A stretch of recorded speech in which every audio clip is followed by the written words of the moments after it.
Volgens die verklaring wat deur familiewoordvoerder Gary Naidu uitgestuur is, glo die familie dat dit nou die geleentheid is om uit Suid-Afrikaanse besighede te onttrek. Die Guptas sê die stap gaan nie net hulle huidige werknemers bevoordeel nie, maar ook tot groter groei in die familie se ondernemings lei.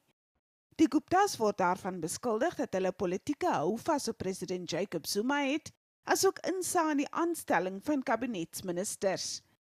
Hulle het belang in die media, mynbou en rekenaarmaatskappye. Die uitvoerende hoof van Oakbay Investments, Nazim Houwe, het vroeër aan 'n onderhoud op ons susterkanaal ENCA deelgeneem en die familie se posisie verduidelik. Why is Oakbay Investments disinvesting in South Africa?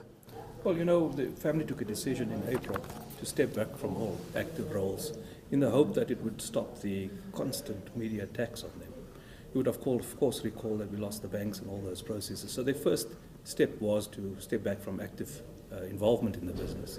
It hasn't had the desired effect.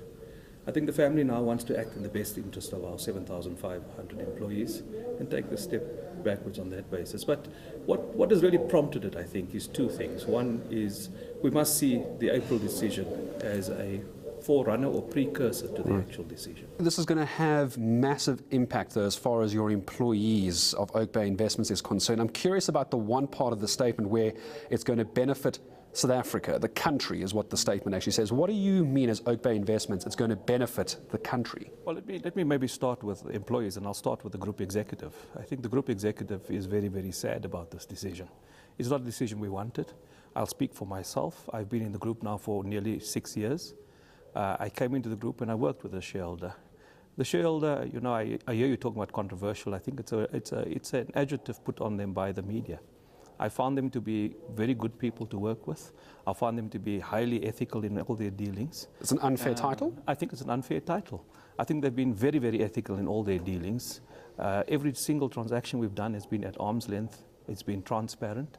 And in fact, in the reality, and if let me deal with the reality, we've heard all these comments about state capture and all this nonsense. Today, as we sit here, we have 2 contracts with Eskom. And both those contracts are the lowest prices Eskom is paying for coal. Volgens die familie se verklaring word daar glo wyd met voornemende plaaslike en buitelandse kopers onderhandel.